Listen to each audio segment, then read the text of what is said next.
Hello everyone, welcome to my YouTube channel NCERT Gurukul 2020 में आप सबका स्वागत है। अगर आप मेरे चैनल पर पहली बार आए हैं तो लाइक शेयर सब्सक्राइब जरूर करना। और 11th क्लास का हमने work and energy topic start कर रखा है। वर्क के बारे में हमने थोड़ा सा इंट्रोडक्शन देखा था इससे पहले वाले लेक्चर में। अगर आपने नहीं देखा है तो आई बटन पे जाके आप उसको देख सकते हैं। तो स्टार्ट करते हैं वर्क एंड एनर्जी। जो प्रीवियस चैप्टर थे उसमें हमने किस चीज़ के बारे में देखा था कि जो मोशन है उसको हमने डिस्क्राइब किया था किसी भी ऑब्जेक्ट का, और कारण जाना था कि मोशन क्यों होता है और ग्रेविटेशन आखिर क्या है। ठीक है। और जो वर्क का कॉन्सेप्ट है वो अलग चीज़ है। क्यों? क्योंकि ये क्या बताती है हमें, जो नेचर में होने वाली जो घटनाएं हैं उनको समझने में और उनको एक्सप्लेन करने में हमारी हेल्प करती हैं। Closely related to work are energy and power, यानी जो एनर्जी और पावर है वो वर्क से क्लोजली रिलेटेड है, मतलब निकट संबंधी है। ठीक है। In this chapter we shall study this concept, और इस चैप्टर में हम इसी कॉन्सेप्ट के बारे में पढ़ेंगे। All living beings need food, सभी लिविंग बींग्स जो होती हैं उनको भोजन की ज़रूरत होती है। Living beings have perform several basic activity to survive, और जो लिविंग बींग्स हैं वो जीवित रहने के लिए डिफरेंट टाइप की एक्टिविटीज़ करते हैं। ठीक है। We call such activity life process, और इस एक्टिविटी को हम क्या बोलते हैं? Life process. The energy for these process comes from food, और हमें जो ये अपने एक्टिविटीज़ करने के लिए जो एनर्जी मिलती है वो हमें किससे मिलती है? फूड से मिलती है। छोटी क्लासेस में आप लोगों ने पढ़ा है। We need energy for other activity like playing, singing, reading, writing, thinking, jumping, cycling and running, और इन सारी एक्टिविटीज़ के लिए भी हमें एनर्जी की ज़रूरत होती है। Activities that are strenuous required more energy, और इन एनर्जी जो हार्ड वर्क होता है उनको करने के लिए हमें बहुत ज़्यादा एनर्जी की ज़रूरत होती है। Animal to get engaged in activity, जो एनिमल होते हैं वो भी क्या होते हैं? एंगेज्ड होते हैं, व्यस्त होते हैं डिफरेंट टाइप की एक्टिविटीज़ के अंदर।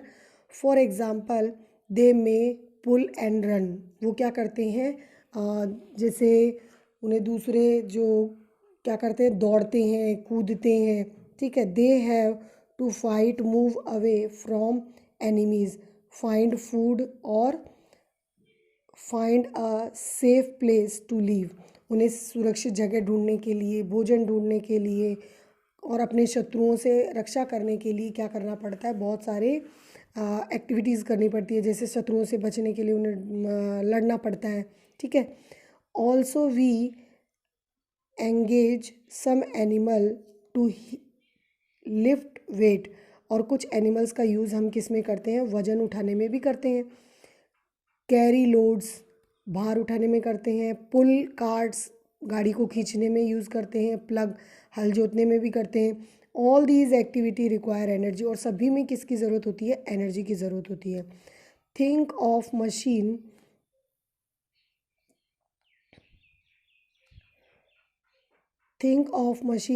List the machine that you have come across, what do they need for their working, यानी जैसे मशीन जो होती है उनके बारे में अगर हम सोचें तो मशीन की जो सूची आप बनाओगे उसमें भी किसी न किसी चीज़ को काम करने की ज़रूरत होगी। Why do engines require flu like petrol and diesel, जो इंजन होते हैं उनको फ्लू की ज़रूरत क्यों होती है? पेट्रोल और डीजल की।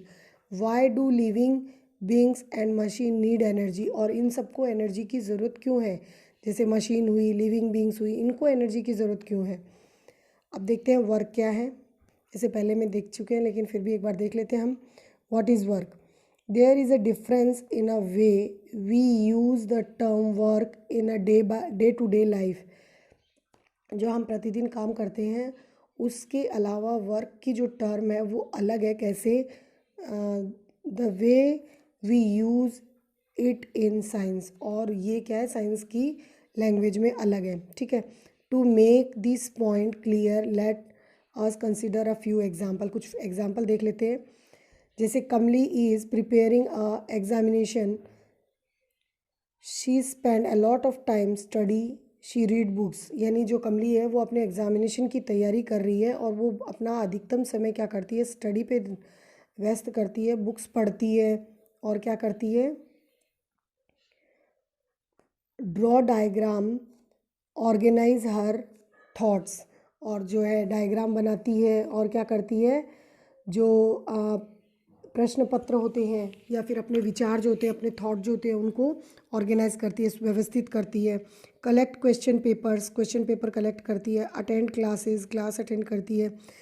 अपनी प्रॉब्लम के बारे में अपने फ्रेंड से डिस्कस करती है। एंड परफॉर्म एक्सपेरिमेंट, बहुत सारे क्रियाकलाप करती है, यानी बहुत सारे प्रैक्टिकल करती है। She expand a lot of energy on these activities, और वो इस सारे कामों में क्या करती है, बहुत सारी एनर्जी वेस्ट करती है या एनर्जी डालती है उसके अंदर। In common parlance she work hard, और जो हमारा क्या बोलते हैं, सामान्य बोलचाल की जो भाषा होती है, पैरलेंस का मतलब होता है सामान्य बोलचाल में हम क्या कहेंगे, वो बहुत मेहनत कर रही है, ठीक है। All these hard work may involve very little work if we go by the scientific definition of work. अगर विज्ञान की परिभाषा में हम वर्क को देखें तो वो बहुत कम काम कर रही है, okay. You are working hard to push a huge rock, आप जो बड़ी एक चट्टान है उसको हिलाने के लिए क्या कर, धकेलने के लिए बहुत कठिन परिश्रम कर रहे हैं, बहुत मेहनत कर रहे हैं। Let us say the rock does not move despite all the effort, आप कितना भी एफर्ट उसके ऊपर लगा लो फिर भी वो अपनी जगह से हिलती नहीं है।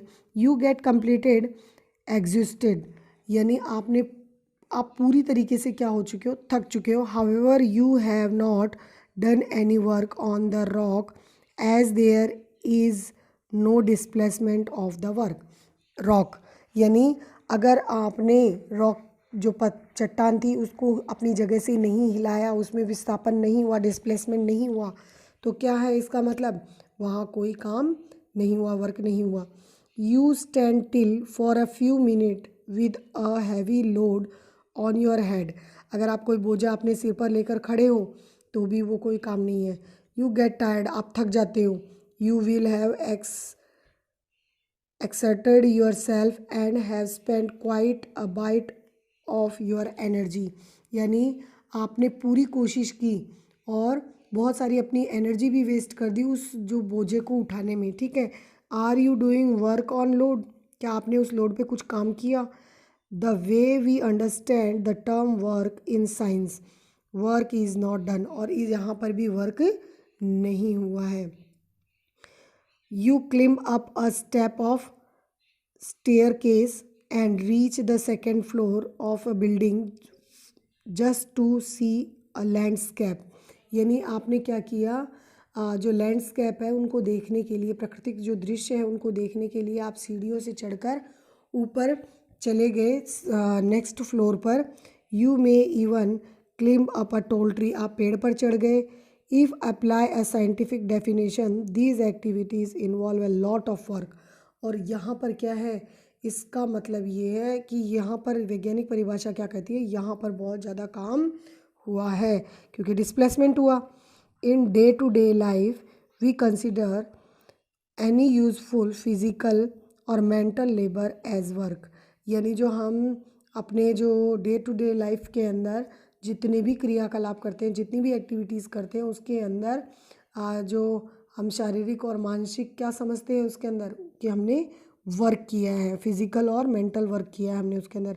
Activities like playing in a field, talking with friend, humming a tune, watching a movie, attending a function are sometime not considered to be work, यानी जैसे जो ग्राउंड में है खेलना, ठीक है, अपने फ्रेंड्स के साथ बातचीत करना, या फिर किसी जो आपकी लिरिक्स हैं उनको गुनगुनाना, धुन को गुनगुनाना, ठीक है, और मूवी देखना या फिर किसी फंक्शन को अटेंड करना, ठीक है, तो ये सब क्या है, वर्क के अंदर नहीं आते हैं।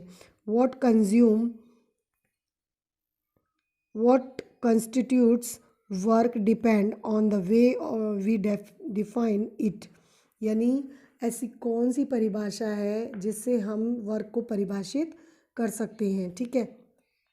We use the define the term of work differently in science, यानी हम साइंस में वर्क को अगर डिफ़ाइन करना चाहते हैं तो उसके लिए हमें क्या करना होगा, अलग टर्म का यूज़ करना होगा।